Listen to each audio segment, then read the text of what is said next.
कराची में सरकारी रहायशगाहें खाली कराए जाने के खिलाफ एहतजाज के दौरान पुलिस की फायरिंग में मुतअद्दिद अफराद जख्मी हो गए।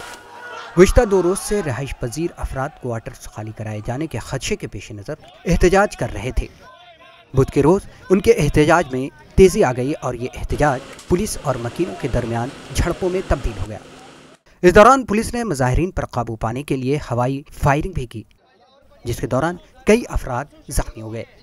आज दर्जनों गाड़ियाँ आई हैं, जिसमें से बला ना बुजुर्ग को देखा, ना बच्चों को देखा, ना लेडीज़ को देखा, और एकदम आ गए हैं। लेकिन अल्लाह का शुक्र है, हमारे जितने भी मुतासरीन हैं, जितने भी मकीन हैं, सब बाहर निकले हैं, और इंशाल्लाह जब तक निकलेंगे, जब तक हमारे हक में फैसला नहीं होगा। गुज़िश्ता दिनों कराची पुलिस ने इस सरकारी रिहायशी कॉलोनी के मकीनों को बेदखल करने के लिए कार्रवाई शुरू की। क्वार्टर्स के मकीनों पर इल्ज़ाम है कि वो घरों को गैर कानूनी तौर पर फरोख्त कर रहे हैं और उनके हिस्से बनाकर किराए पर दे रहे हैं।